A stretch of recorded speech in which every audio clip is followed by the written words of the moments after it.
Les femmes de notre réseau mettent en lumière les plus grands défis et opportunités auxquels elles ont fait face durant leur parcours entrepreneurial, comment elles perçoivent la réussite en tant qu'entrepreneurs, et elles partagent de précieux conseils aux femmes qui souhaitent se lancer en affaires. Bonne écoute!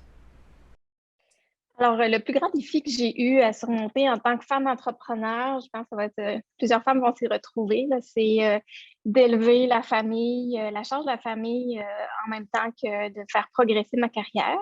Donc, c'est un élément dont je suis très fière aussi, mais ça a été tout un défi. Ça a pris beaucoup d'énergie, beaucoup de structure, beaucoup d'organisation. Aujourd'hui, j'ai 3 filles, 3 enfants, et donc aujourd'hui, elles sont grandes, mais ça a été un des plus grands défis là, de joindre les deux. Malgré le fait que j'ai un conjoint qui m'accompagne là, dans cette aventure-là, mais ça a été quand même, on a quand même une charge un petit peu plus en fait, significative, si je peux dire, là, de par notre culture. Ben, ça a été mon plus grand défi.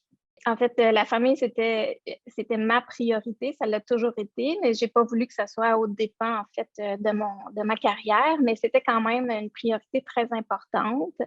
Si en fait, j'assumais mes choix d'avoir une famille et je tenais, en fait, à bien performer autant en fait, dans ce volet-là de ma vie que mon volet professionnel. Donc, oui, c'était vraiment une des priorités, puis je tenais à ce que l'expérience de mes enfants, puis la vision qu'elles aient d'une femme entrepreneur soit positif, que ce ne soit pas négatif, donc qu'elles voient ça, qu'elles soient en fait, si on veut, inspirées par ce que je leur offrais comme modèle.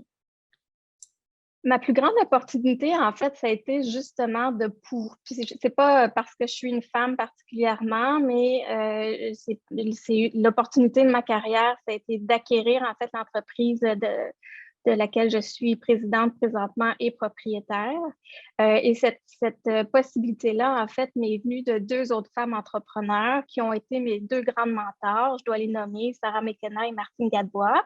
Elles étaient propriétaires de Cabane à Séguin. Je me suis associée avec elles et puis elles m'ont offert cette opportunité-là. C'était unique. Elles ont eu confiance en moi. Puis pour moi, ça a été vraiment, en fait, aussi, je parlais de modèles tout à l'heure pour mes enfants. Là, ça a été 2 modèles qui m'ont beaucoup inspirée puis qui m'ont amenée à me dépasser. Alors pour moi, c'est vraiment, je vois ça comme une opportunité dans ma vie de les avoir rencontrées et puis de m'avoir associée avec elles. Ça, c'est une question à laquelle j'aime répondre en fait, pour moi, il n'y en a pas. Que ce soit homme ou femme, pour moi, les enjeux d'être un entrepreneur sont les mêmes. Souvent, il y en a qui vont faire des grosses différences entre être un homme et être une femme. Moi, j'aime moins cette approche, je dois dire, parce que je dois vraiment avouer que j'ai rencontré des hommes entrepreneurs qui sont aussi bienveillants, qui ont un côté humaniste tellement fort. Il y en a qui vont faire la différence qu'une femme est plus bienveillante, un esprit maternel presque avec ses employés, mais dans ma vie, j'ai rencontré beaucoup d'hommes entrepreneurs qui ont aussi ces valeurs-là et ces qualités-là. Donc, pour moi, il y a pas d'enjeux différents. En fait, on vit tous les mêmes enjeux en tant qu'entrepreneur. On veut tous que notre entreprise fonctionne bien. On veut garder nos employés longtemps. On veut démontrer qu'ils ont beaucoup de valeur au sein de l'entreprise.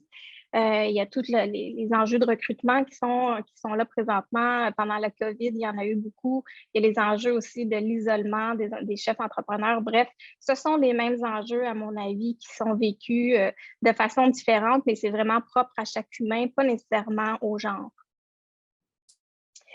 En fait, si j'avais un conseil à donner aux, aux futurs entrepreneurs, c'est vraiment de se créer un réseau très, très solide autour d'eux, que ça fait partie, en fait, de la réussite.